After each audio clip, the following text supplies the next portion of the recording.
Okay, we'll be kicking off from 7 p.m. if you've already joined. I hope you can hear me clearly.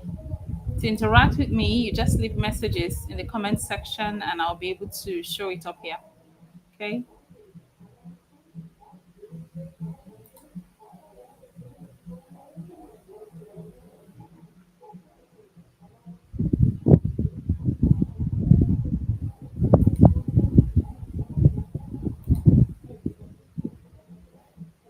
Good evening, Victory Okiakwe. Nice of you to join us.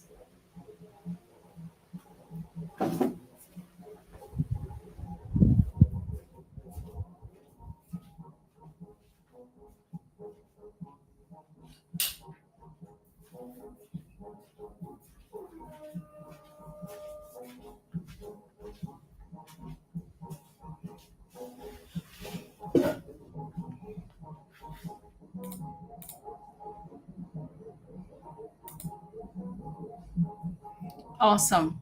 Glad to hear that. In these days of tech, anything can happen. So we want to be sure we don't take anything for granted. Awesome. Great. Great. Let me just put you out there on the group platform that we're live.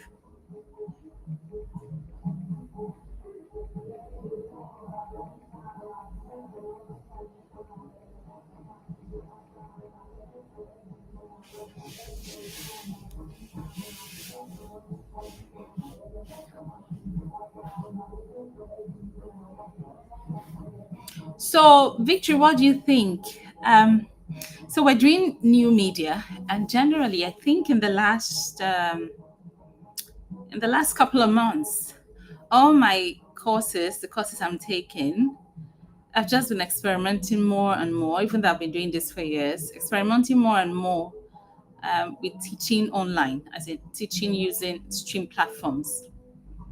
For me, I think that because I teach media and I'm active within the sector, that it's important for me to engage these platforms. The things you don't use, you can't quite understand. So I want to understand them better, and I want my students to also understand and embrace technology in very healthy, resourceful ways. So that's why. It also offers, in my view, an opportunity for students to sort of come back and on demand watch, learn, and listen to some of the past lectures. In that way, we're leaving sort of an archival footprint for people to just follow on. You can ask your questions, you can interact, you can meet me somewhere and say, oh, this is what you said, how do we progress, or whatever. And then we can do that. When you compare that with the lecture, it just happens once in class and it's gone. Even if you record it, it's not quite the same. I understand the benefits of one-on-one, one-to-one, or one-to-many interactions, but I also feel like we should use these platforms more, especially for postgraduate classes such as yours. So I hope that the students embrace it and that it works well for us. It worked well for the last semester. Was it a class that I taught? Okay, no, we use WhatsApp. So that was different. I really do hope that this class or these classes embrace, because there are two classes, integrated session we're having today, that they embrace it, they show up, and that we all enjoy the experience and learn from it. Okay, I see that there are three persons in the room, and I know that one is Victory Okiakpe. Who are the others in the room? Care to share your details? Your name? So I know who is out there. This is Victory. So you can just say, good evening, Dr. Sarah, or something, so that I know you're there. There's supposed to be, I think, between 12 and 15 of us in this class. So I'm hoping that everybody shows up so that we'll really do this fast. So we'll begin in 2 minutes. If you're there, you can just leave a message so that I know that you're there. I know that there are 2 persons active in the room now, so let's see how that goes.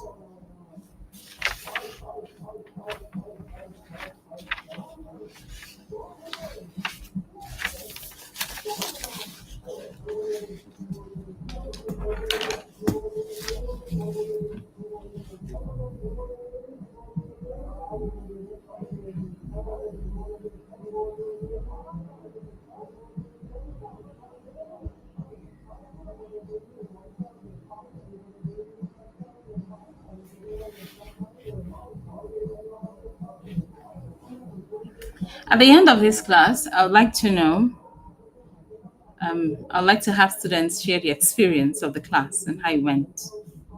So if you can't leave a message now, I hope that you'll be able to. Remember, for your questions, feedback, you can just use the comment section, whether on Facebook or on YouTube, and I'll get to see it here and respond to you.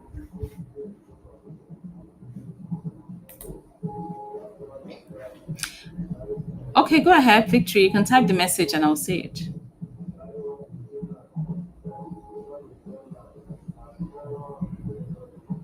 Yes, you can ask.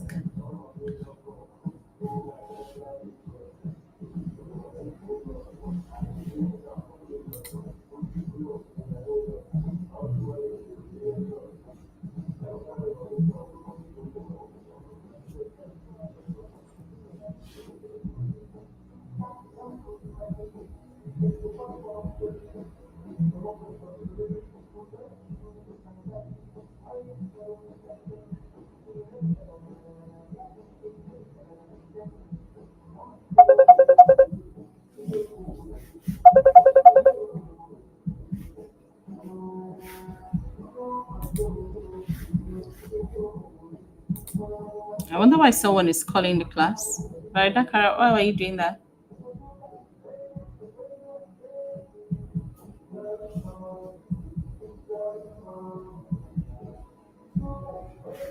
Mariture Peter, welcome. Good of you to join us.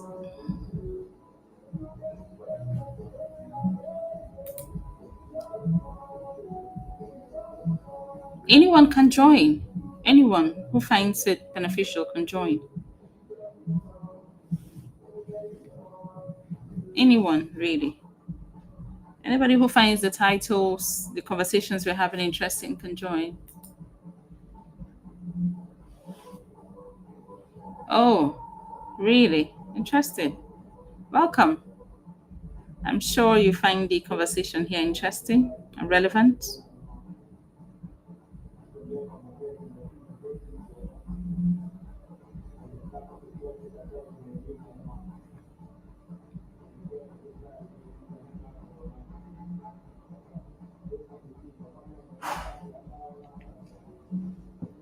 Welcome, welcome, Victory.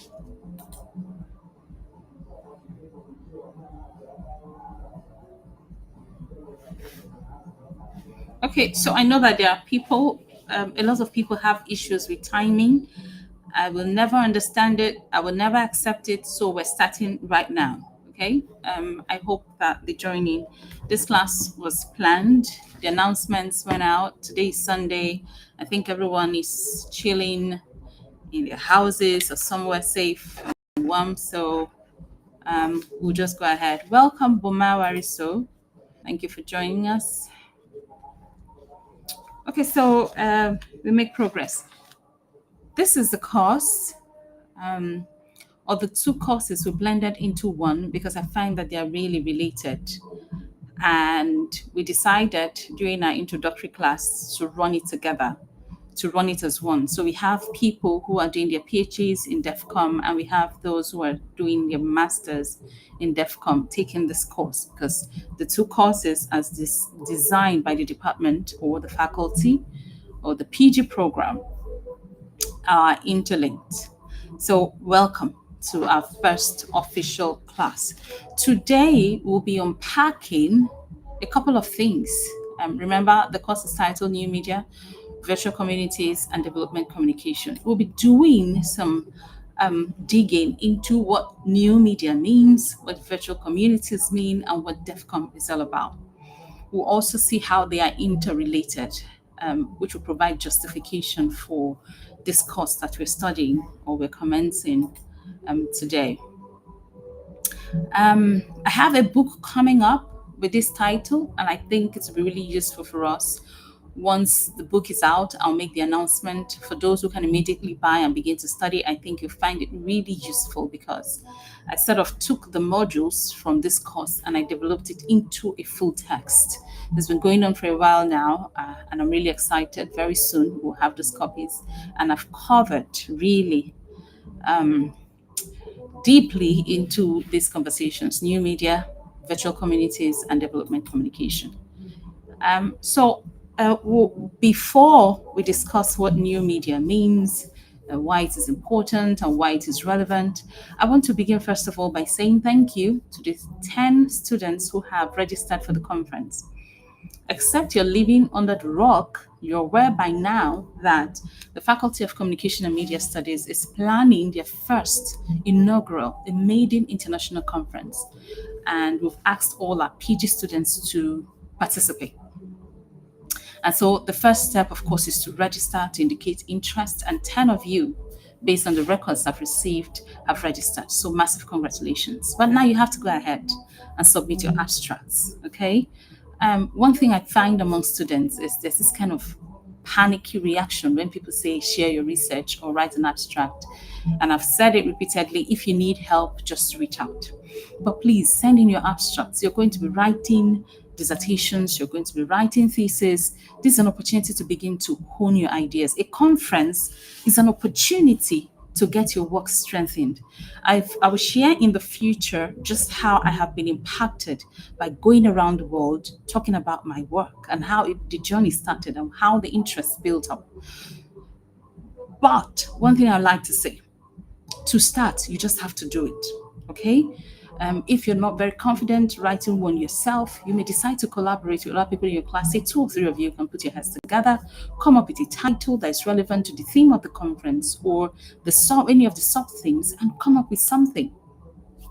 Or even more interestingly, every member of this class can come together, write a piece, and decide to present it as a panel, because all of those are, welcome during this conference. But please keep sharing and talking about this conference. Is really, really important and beneficial to all of us, to the university, to the faculty, to our various departments, and to us individually. So please keep talking, sharing the content, and of course, I'm expecting you to begin to hand in your abstracts. We're diving right now to talk about what new media is, and this is something that I believe that we all talk about. We talk about a lot. We engage, we participate, we use. But for this class, it's important that we break down exactly what new media means. And you can see on the slide that I have up here, new media includes digitally based communication technologies characterized by interactivity, user-generated content, and networked distribution. New media, this thing that we call new media. There are lots of conversations about whether or not we should call it new media, because once upon a time, it was face-to-face interaction. And then people began to write. And then we had books, newspapers, and then radio came, and then TV. And then now we have this flurry of opportunities and platforms that we can use to communicate. Fact is, people have said, why do we regard this one as new? But that's not what this class is about. For this class, I need you to think about new media as all digitally based communication technologies, every platform, every channel that we use now to engage, that allows us to interact more, that allows us to create our own content rather than relying on people telling us about the news, and also that allows us to reach distant audiences without necessarily leaving our homes, in a way that is so interactive, in a way that is so networked, because I can talk to somebody from here to the US, the person from the US can share my content to somebody in Abu Dhabi, from Abu Dhabi, the message can go to China, and so on and so forth. But all the media platforms we had in the past were sort of limited. Radio frequencies were limited in terms of space. TV was limited in terms of space. Newspapers couldn't just reach every part of the world. But what we have now in terms of new media and the platforms in which they express themselves or we use them are quite intense. Anybody can just go, for instance, on social media and share their views immediately. And then that thought, that opinion can go viral if people find it so interesting. And there are a lot of factors that can make a content go viral. We can talk about them in the future. But the idea is rather than listen to one radio personality tell us everything that we need to know, we can participate in terms of content distribution. And that's what new media affords us. And that's why it is different. When the book is out, you can read about the history of new media and how we came about this new flurry of platforms that we have now. Because before now, this was not the case. There's been a series of evolutions and changes and modifications, and they continue to occur. But one thing I want you to remember when you think about new media and how it's different from other platforms is that it's highly interactive. Users, the people who use these platforms, can share their thoughts, their opinions unhindered, as long as they're playing by the rules of the game. And what I mean by that, they're sharing content that these platforms allow. Because, for instance, if you go on Facebook and you share content that go against their community guidelines, they'll pull it down immediately. So while these platforms tend to be free and more democratic, there are also some restrictions, and we shall talk about them in the future. But for now, it's important that we know this. New media platforms, what are they? New media, what is the composition? So when we think about new media, we're talking about social networking platforms. Twitter, now called X, Facebook, Instagram, and so on and so forth. We're talking about mobile apps that we use, whether for transactions or for businesses, or even radio stations now have their own mobile apps. Mobile apps. Remember, the definition is digitally based communication technologies. Under new media, we also have blogs, from the Linda Ikedi blogs to Ellen Hub Media blog, and so on and so forth. There are several all across the world. New media also includes podcasts, and there are different types. If I ask people now, if I ask you guys to start naming examples of podcasts in Nigeria, I'm sure I will have several, right? So podcasts are also under the category of new media. We also have streaming services. These platforms that allow us, for instance, to watch content on demand, in other words, anytime we want, without necessarily downloading those content on our own devices. For instance, you can go on Netflix and watch what you want. You may watch the movie or a musical, whatever content that you prefer, without having to download it first. You can go on YouTube and watch stuff. You can watch a live show, you can watch recorded content. All these are streaming platforms because you can just, by having access to the internet, enjoy your content without having to download it first. So all streaming services are also examples of new media. Online forums. There are different types of online forums and different examples out there where people engage, have conversations, have meetings, different groups for different purposes. All of those also fall under new media. Another example is collaborative projects. I think the biggest example of a collaborative project in the context of new media would be Wikipedia. Wikipedia is a platform where people go, if somebody comes up with a title, different people can go contribute to that content. And somebody may also come and modify some things, edit some things. So it's sort of where everyone can have an opinion and update it on the go. That's an example of a collaborative project. And all of this, like I said, fall under new media. The next concept that we want to unpack in the context of this, I've already mentioned this, sorry, let me just go back a little bit. The main features of new media is that they're highly interactive, and we know what that means. For instance, we're using YouTube and Facebook for this. The reason why I can see this, that Soso Macfredo is here, is because it is interactive. I'm speaking to Soso, and Soso can also, just by using the comment section, also engage with me. And people listening to me can also ask Soso questions just on the comments, and we can keep having the conversation back and forth. So new media is interactive. The second one is about convergence. The fact that, radio can feature on new media platforms. TV can feature here. So many things can happen all at the same time using this platform. So many things can be going on new media, on this category of platforms that we categorize or that we label new media. So many things can be happening at the same time. So you can listen to radio here via the internet. You can watch TV here. You can watch movies here. You don't need different devices to do all. You can do everything all at the same time using these platforms. Network distribution is the idea, like I said before, that people here can engage with people outside this space, and they also can reach out back to you in a way. I mean, you can say something in Nigeria and people in New Zealand can immediately hear, see it, tweet it, repackage it, redistribute it, and so on and so forth. Just before we started the live, there's this lots of conversation about Fino's sister. We're hearing about the back and forth, Fino, VDM, Dangote. The conversation is ongoing and it's really heating up. Okay, who just joined? Kelvin is here. Thank you for Kelvin for joining. And then the last one is user-generated content. The fact that I can go on my Facebook page and share a story. And you can also go on your own Facebook page and share your own content, unrestricted, without relying on other people. You can just bear your mind. If there's something bothering you, you can just go there and share it. In the past, we didn't have platforms like that. Radio and TV really restricted to people who were powerful, people in government.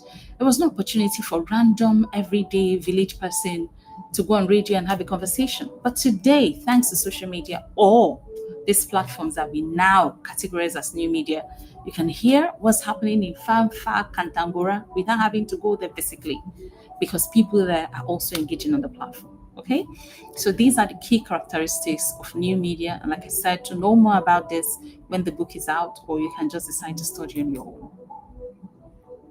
The next concept that is really important for this course is virtual community. And what does that mean? If you can just look straight on the slide that I have here, a virtual community is a network of individuals who interact over time around shared interests, goals, or identities, mainly through digital platforms. In other words, mainly through new media. A coming together of different people from different races, different backgrounds, different color, to have conversations around what they find important or towards a cause that they want to uphold. And there can be several reasons why people converge in that way. For instance, I've seen family members who hold prayer meetings once a year, massive prayer meetings. And these people may be scattered all around the world, but they have a WhatsApp group. And via that WhatsApp group, they are able to all congregate, pray together, have meetings, encourage one another. That's an example of a virtual community. We've seen churches, without having to physically bring their people together, pray on end 24 hours just because they have formed themselves into a group, whether on Instagram or on YouTube. A perfect example is the NSPPD, where you have people every morning congregate for one purpose and one purpose only, to pray. So a virtual community is a network of individuals. It's not one person, it's not two, it's thousands, hundreds, millions of people coming together to interact over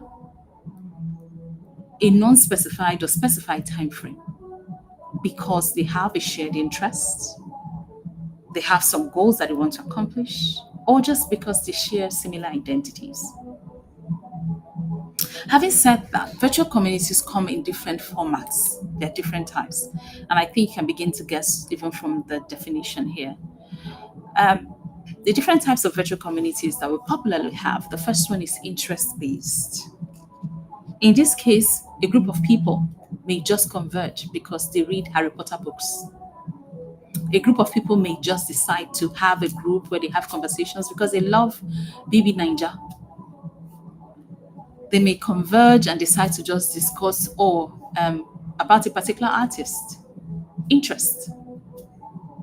People also form virtual communities if they are pursuing a particular issue of concern.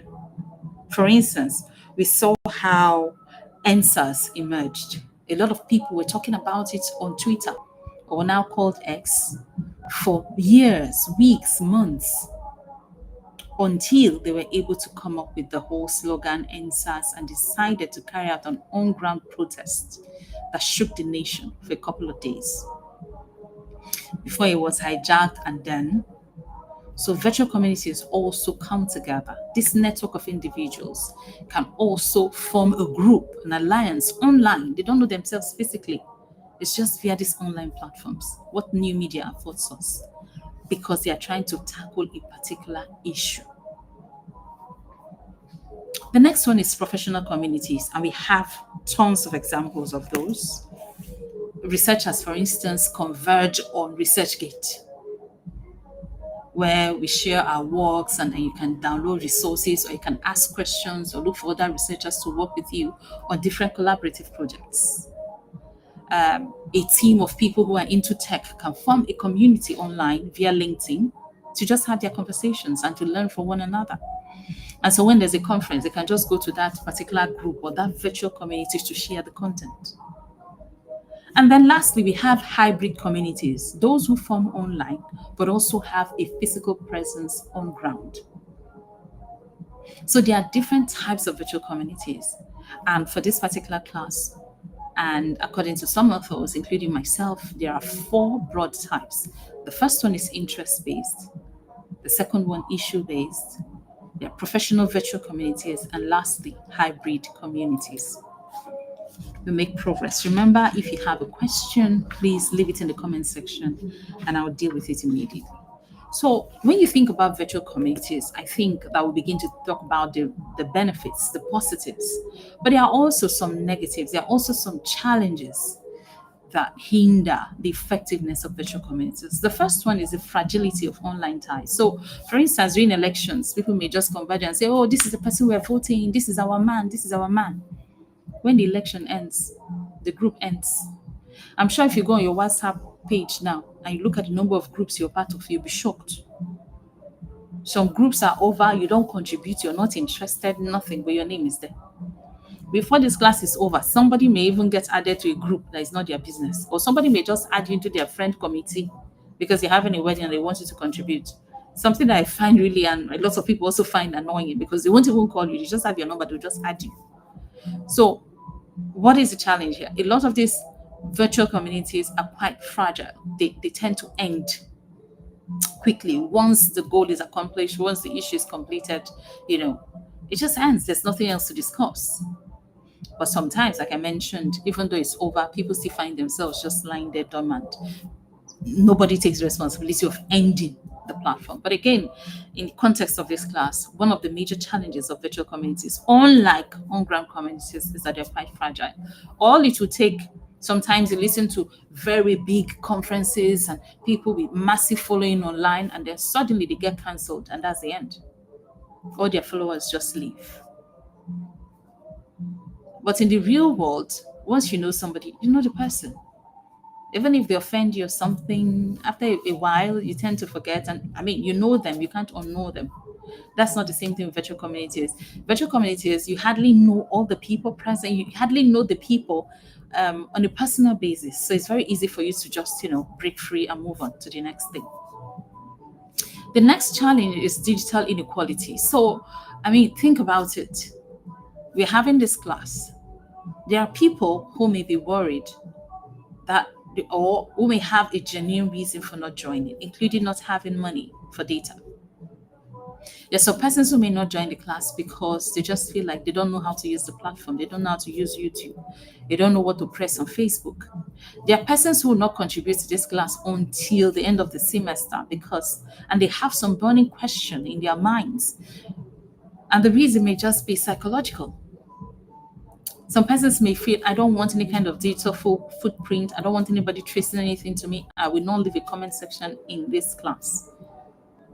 So there are different layers of inequality. It may just be because somebody does not know how to use the platform, or it may be for economic reasons.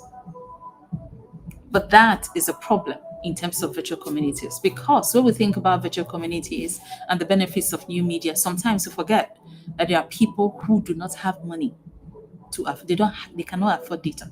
They cannot afford the gadgets that will allow them access. They don't have money for Android phone, not to talk about iPhone. So that is a challenge.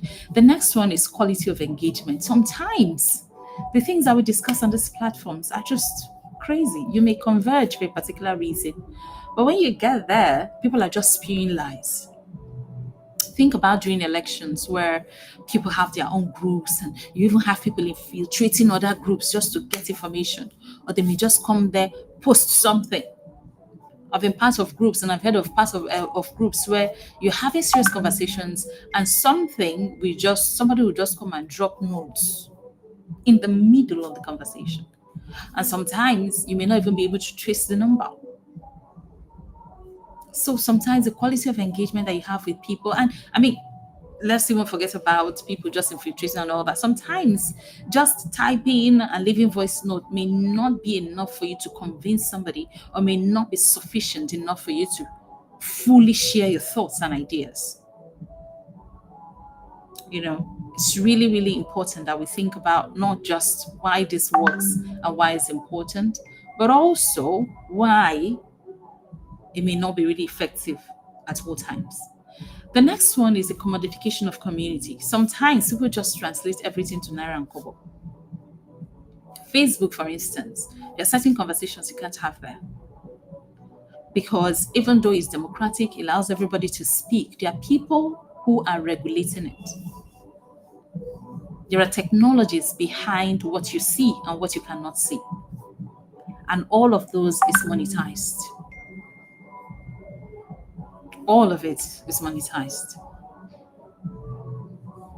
We're on YouTube now, and there are so many channels on YouTube that share content and do stuff just because they want to make money. There are people who are just ready to do just about anything on social media to get people to interact with them, because these platforms pay. There's also the whole idea that the data and the information we leave on the internet is usually sold to advertisers who pay platform owners millions and millions of dollars. So sometimes you're not quite sure why you're seeing this thing in your timeline because you never clicked on it. We make progress. So these are just some of the challenges of virtual communities. We know what they are, and these are the challenges. Remember, we started talking about new media, and then we've made progress now to virtual communities, what they mean, and some of the challenges. The last part of the notch, remember this course is new media, virtual communities, and development communication. The last part in terms of breaking down concepts is DEFCON. We all know what development communication is because you're doing an MSc on it, and some of you are doing your PhD, so of course you know what they mean. But broadly defined, it is the strategic use of communication processes, techniques, and media to facilitate social change, improve livelihoods, and promote equity. That's what DEFCON is. Using communication for good, using communication for social change, not just good, but productive good. Improve the quality of life of people. DEFCON is not just communication. It is communication for development. And development speaks to increase. It speaks to increase and an increase in the positive direction of the welfare of people. If there is no growth, if there is no progress, if there's no change, if there's no improvement, if there is no equality, then it is not development. So every time we say DEFCON, I want everybody, and I need you to plug your minds into not just your average day reading the news. It's not information dissemination. It is more than that. It is about shaping relationships for good. It is about encouraging dialogue, mutual conversations. It's about promoting inclusivity. It's about getting communities, people to participate in issues that affect their lives. And I don't think there's anything more powerful.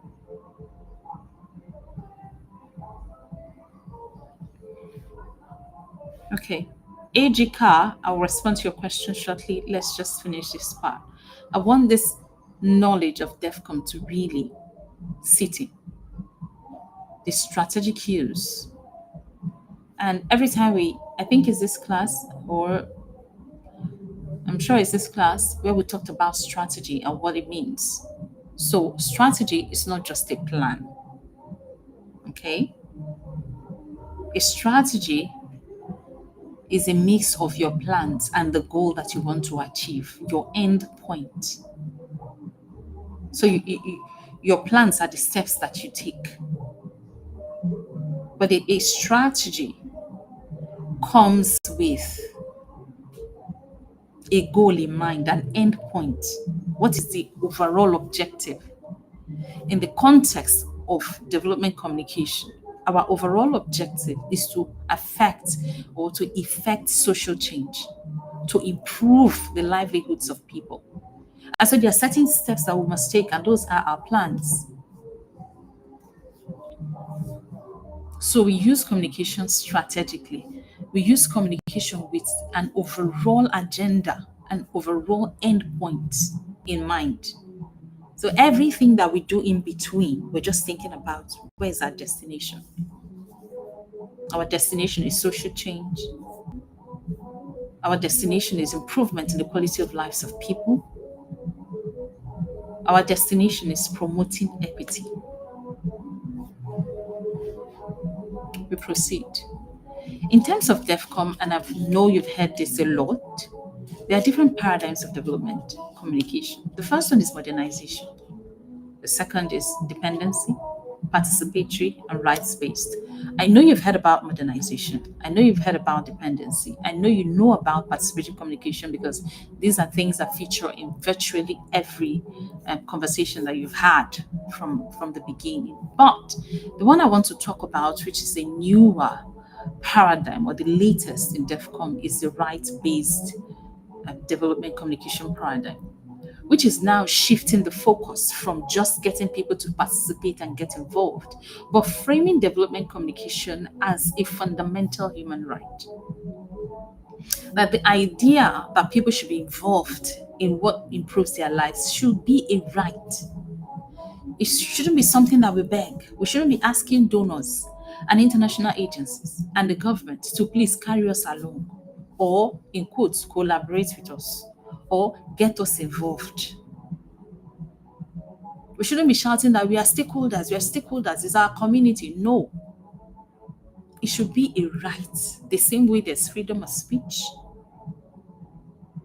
that development communication should also be a fundamental human right.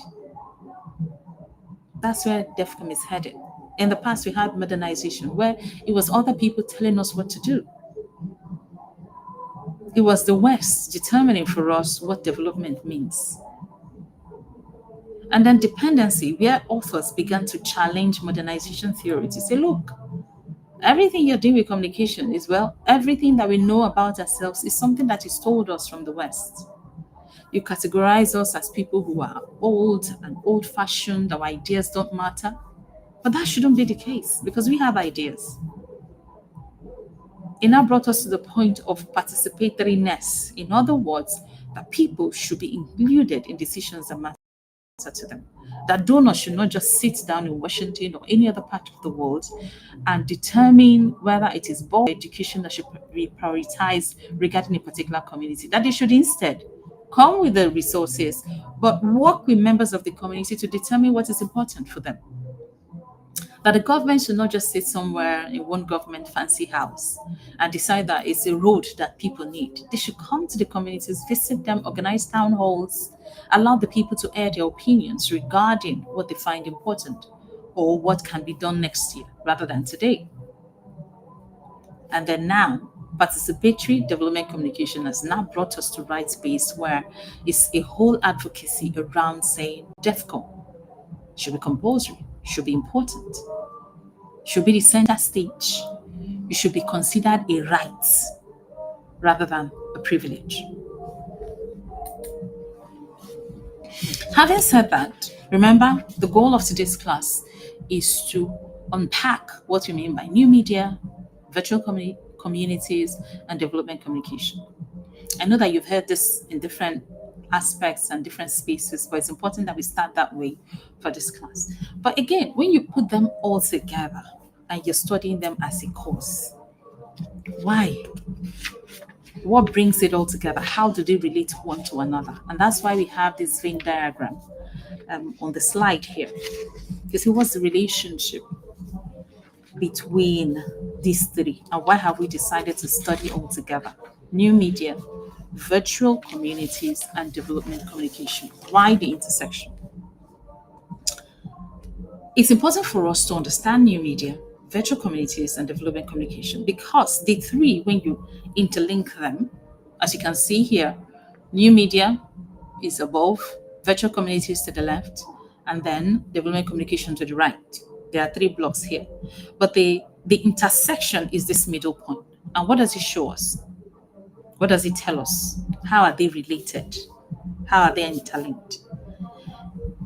The first thing I'd like to highlight as well, or just a way of summarizing this, would be that the blend of new media, virtual communities, and development communication is now shaping for us how knowledge is generated. Not just how it is generated or produced, but also how it's distributed. In the past, knowledge was top down. We had to rely on people to tell us just about anything. But because of new media and the fact that we can form virtual communities, and because of the way development communication paradigms are shifting, it seems that now we are all involved in determining for ourselves what we know or what we choose not to know.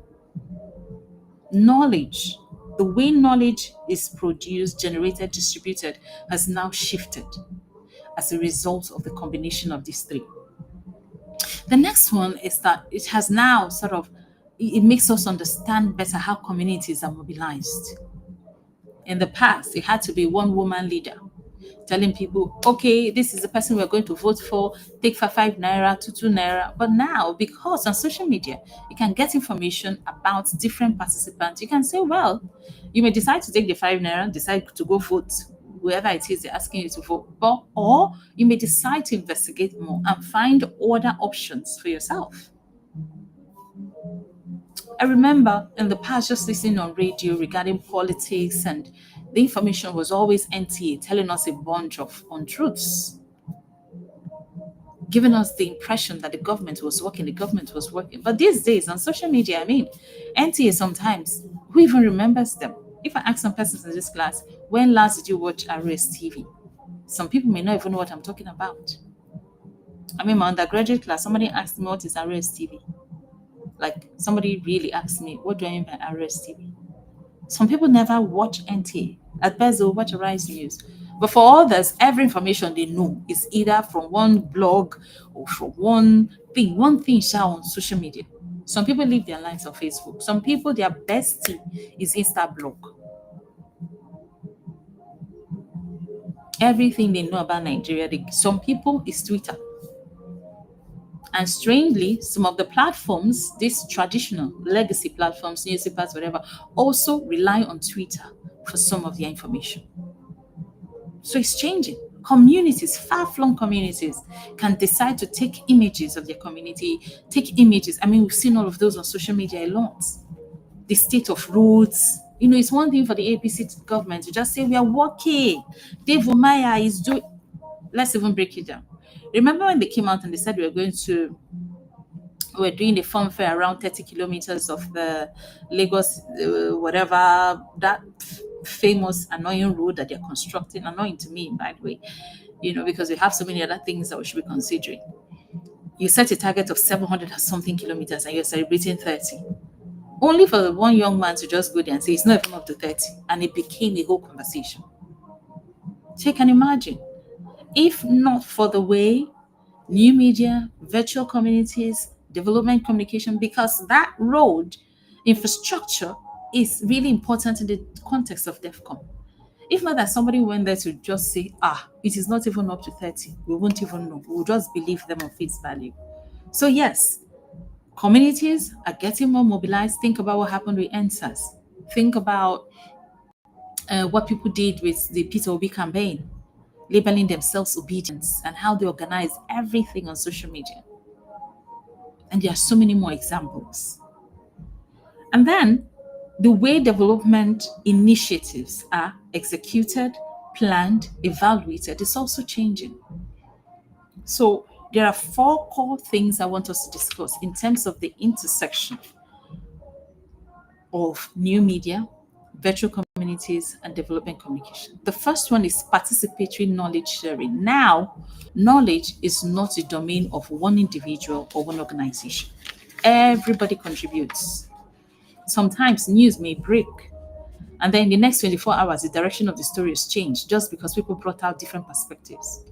Remember, for instance, even though it's not really about development more directly, but maybe tangentially, remember the lady who had the incident with Ibom Air? How on the first day, people were criticizing her and saying how rude she was and blah, blah, blah, blah, blah, blah. Even on TV, they were bashing her. And the next day, boom, other perspectives emerged. That's what I mean by participatory knowledge sharing. Everybody gets involved, directly and indirectly. Other versions of the story may emerge. The second one is rapid mobilization. The coming together of these 3, new media, virtual communities, DEFCON, has brought about rapid mobilization. So, I mean, in the past, to get people out of their houses to go vote may be like, what? But now, if people believe that INEC is going to do their job, all you have to do is get a bunch of influencers, get a bunch of very popular people to say, look, let's do this. We believe that INEC will do it. For instance, what happened in the 2023 campaign? A lot of people got involved because they saw the energy around that election. Even though at the end of the day, I feel it was all, it didn't go well. We don't know how the election ended, as far as I'm concerned. Because of the flaws in our own electoral system and just greed amongst people. But there was rapid mobilization. It was so fast. It was so fast. And even now, we experience it. To get people to participate even in classwork or something, all you have to do is just share it on your WhatsApp group. And people know, the class is 5 p.m. In the past, without phones or without Android access or without WhatsApp, it was quite difficult getting people to organize at that level. So the convergence of these 3 has led to rapid mobilization, even in the context of development communication, whether amongst communities or amongst stakeholders. The next is expanded reach. Now we can reach just about anywhere. I mean, bring back our girls, and how the likes of Michelle Obama at the time also carried a placard. It was a campaign. It was an advocacy that started in Nigeria, in a very small place, but then it became a global thing. The same thing with NSAS, by the way. A lot of people jumped in on it just because they saw it on social media. And that's what new media, virtual communities, and DEFCON, that combination, brings about expanded reach. And then the last one is data-driven insights. What does this mean? You can measure how effective a development campaign, a development communication, or a development message, how fast and how far and who saw it. It's easier to measure in the context of new media, because if you just go to insights, for instance, on Facebook, it will tell you how many people liked it, how many people shared it. You go on X, to tell you how many people quoted it, how many persons requoted it, how many people responded. You can even see the messages.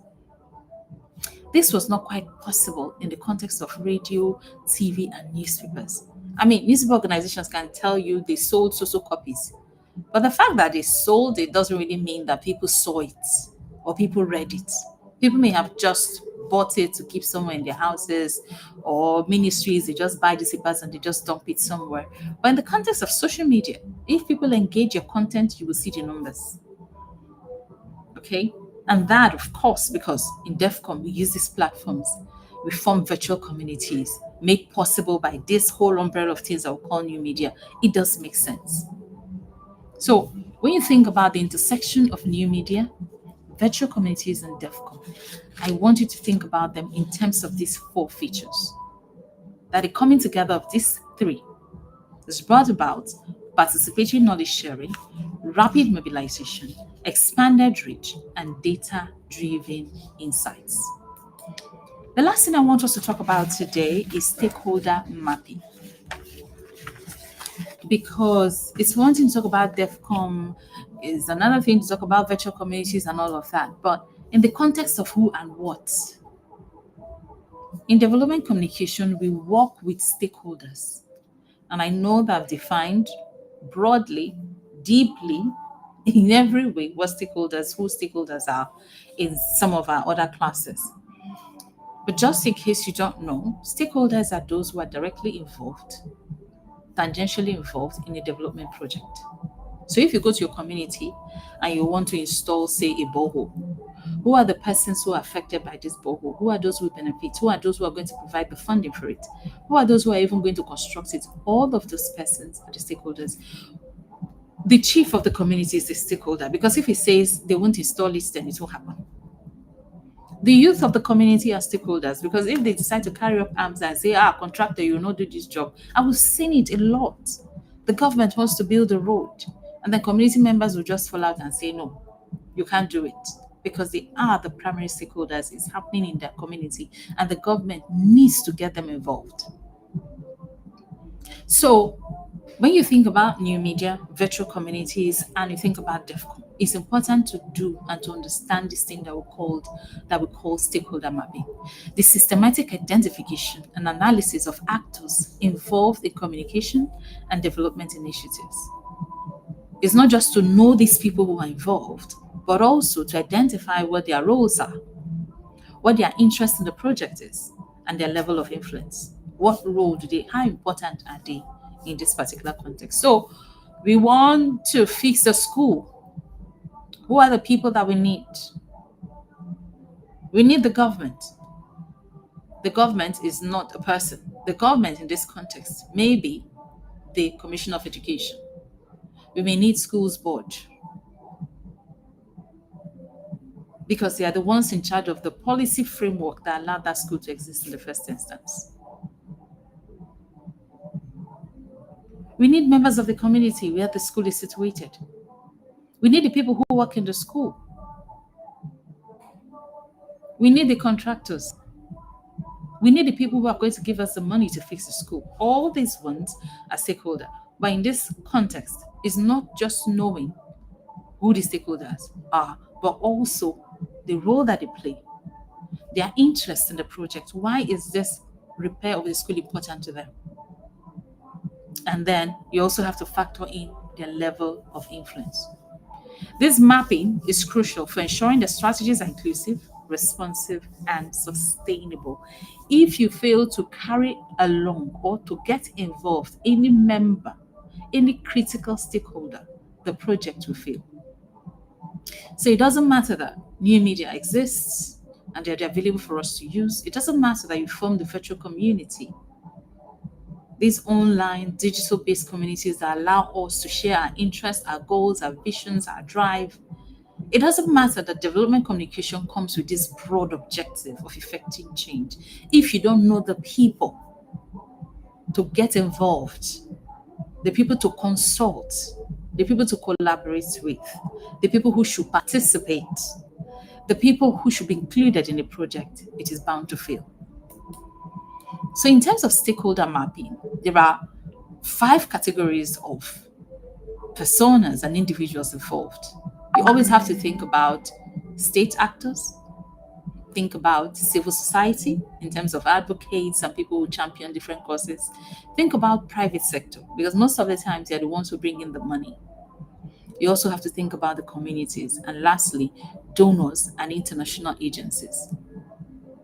These are the people. When you want to do a stakeholder mapping, when you want to determine who to get involved, who to, as a development communication practitioner or an expert, you always have to bear these 5 people in mind and begin to break them down. State actors are really important, because if the government, no matter how beautiful that your idea is, if you like have $1 billion, if they say no, nothing will happen. I remember somebody told me a story. A senator wanted to go to his village to build roads. It was a very damaged road, an access point for members of that community to the markets and different places. And then the state governor said, no, we will do it. And the state governor never did the road. And the senator could not force himself to do the road because state actors are more powerful. The governor of a state in a normal setting is more powerful than a minister coming from somewhere else, because the governor will determine what is allowable or not per the rules, per the constitution, except in unique cases where, well, power has been grabbed or shared or redistributed in very funny and strange ways, as we are seeing in different contexts in Nigeria. You also want to think about civil society, because some of these courses, they talk about them. Think about the number of times Sarah, they have sued the federal government and compelled them to do good work. Think about ASU and the kind of work that they do. Think about even individuals, people like VDM and the kind of things that they've talked about, the kind of courses that they have championed. So if you're doing something that has to do with advocacy or that people are, you may need to involve them, because once they start talking about it, they escalate the conversation from just a single voice to probably a global conversation. And that way you may get more results. You may get the government's attention. And we've seen that happen a lot. Somebody is dying somewhere, and one influencer or one advocate or somebody decides to talk about it, and immediately some action is taken. Private sector, these are the people with the ideas. These are the people who have the big money bags that can fund events. For instance, we're doing the conference, or we're planning the conference. We're talking to lots of private institutions and individuals to come to our aid, because internally, we don't have enough money to run this conference. We don't. So we need people to partner with us, to sponsor, so that we can get this good work done. The next is communities. The things that you do, the good, the social change you want to effect, improvement in the livelihood of people. Well, they're about people, and these people live in communities. You need to get them involved, and you need to know per initiative, per message, who do I mean by community? Community, is it Belubi Dash people? Is it Ogubolo? Is it Kiev? Is it the UK? Who in particular is this? But you have to bear it in mind. And then the last, the donors and international agencies, the people who will actually give you the money, the people who will voluntarily support your cause. You have to get them involved. You need to bear them in mind in designing whatever or carrying out any development communication objective or mission. Okay, so I think those are the key things I wanted to share today, and I want to thank you. But before we bind down, if you have any questions regarding this unbundling of the three concepts, new media, virtual communities, development communication, I would like for you to leave it out here. So somebody left us a message. A question is, apart from these four challenges mentioned, are there other factors that can affect virtual communities? I'm sure that there are. Ejika, I'm sure that there are. And in fact, if we think about it, we may find more. But in the context of this course, and based on my own research, those are the four. But if you have any, please share. Or let me even open it to the class. Are there other challenges that you think, based on your experience or engagement in virtual communities? And there are others? Are there other things that we skipped? I would like to hear from you. I'd like to hear from you.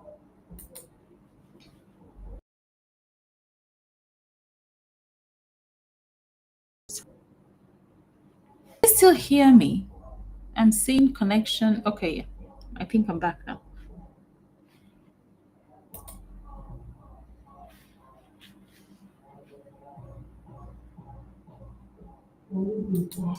Any other comments, questions? I don't know that you find the slides useful, or should I just leave them here? Do you need me to share them with you directly? I'd like to know. We already have the course outline, so you know what is up next. I would like you to read ahead, even as we plan. Okay. I know that for a lot of people, Sundays are usually rest days and they don't want to do anything, even though, well, you're just listening, taking notes. I would like these classes to happen more on Saturdays than on Sundays because I'm clearing out my Sundays starting next week. So I think our next class more likely be on a Saturday or one of the weekdays that we decide. Yeah. And I want the classes to be exactly 1 hour. And then if you miss anything or you have a question, you can always come back, leave a message, I'll see it, or you send me a DM, or you leave the message in our WhatsApp group.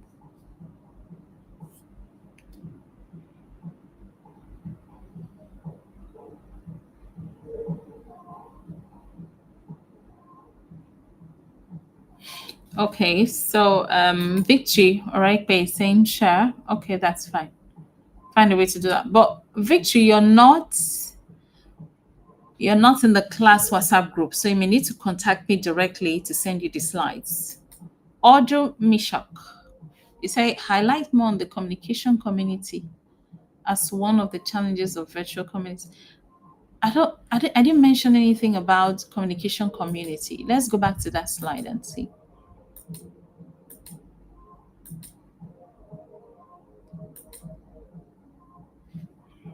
Do you mean commodification of community?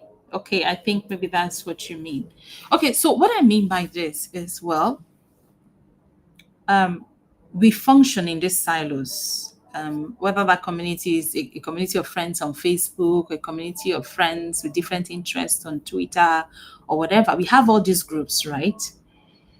And it helps us have our conversations or to plan or to mobilize for different reasons. There are people who are part of massive marketplaces on Facebook. There are people who do their businesses online and then they interact with other people and they have all these groups. But the thing is, while you're busy doing your business on Facebook, I need you to realize that Facebook is also making money off you because you're on that platform. When people go to Facebook to advertise, when they advertise on Facebook, you get to see it. We're on YouTube now. This is a live streamed event, right? So we're not seeing those ads. But if you're watching the regular YouTube, you see ads pop up. They know that you're watching. That's why they advertise. And by advertising, they are making money off your presence. Sometimes it may be your data. They may take all the information that you've put out there and they trade it off to a particular advertiser or a business, and that business can contact you directly. Sometimes some of the emails that you find in your spam or even your direct mail, you're surprised, like, these people even contacting me. I never subscribed for this. And you find yourself every day, you're unsubscribing, but it keeps coming. That's because information about you is out there and somebody is selling it. I don't know whether that makes sense. It happens across all platforms. I mean, think about it. Sometimes you're part of a group, even more locally, and then because you're part of that group, somebody can come advertise a product. So at the end of the day, these big groups that we form in all these spaces, the fact that you join a platform, you're up for grabs.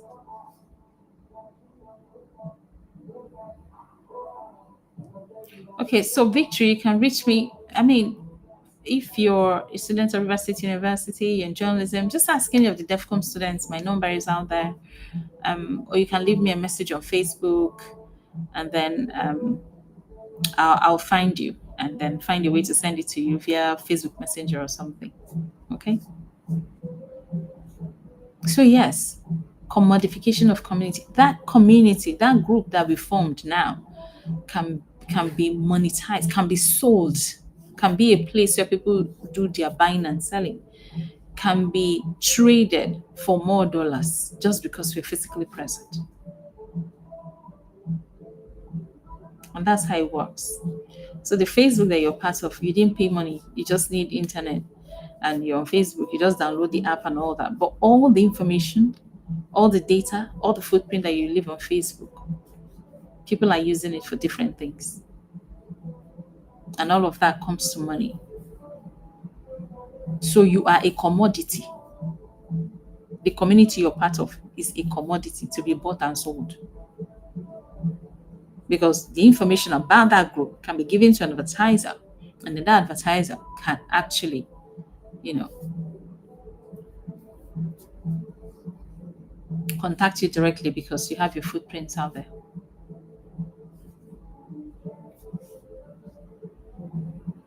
Any other questions, please?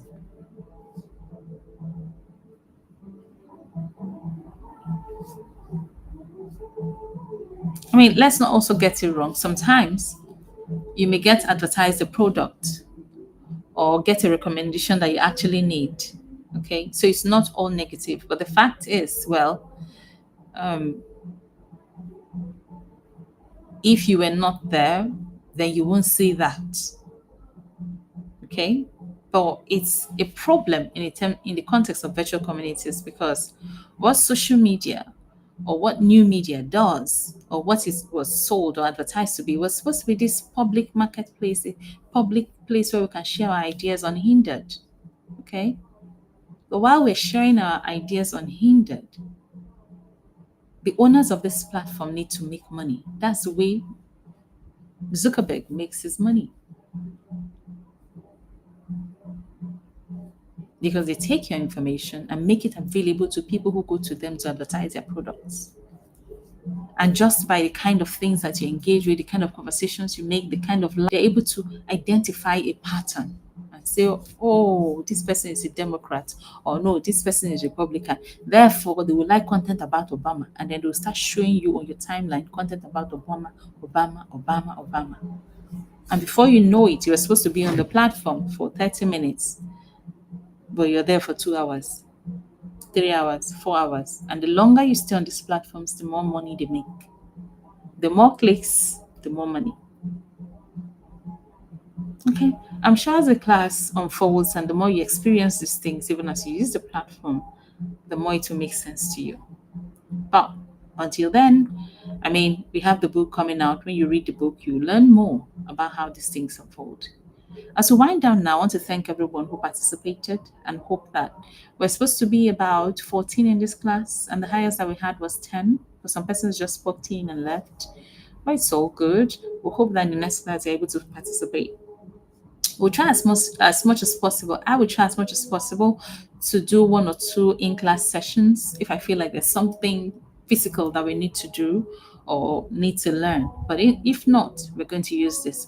So please leave a message on the WhatsApp platform and tell me what your experience of today was like.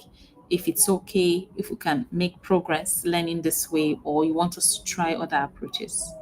All right, thank you so much for joining. In the absence of any other questions, I'll bid you farewell. Good night. Have a lovely evening.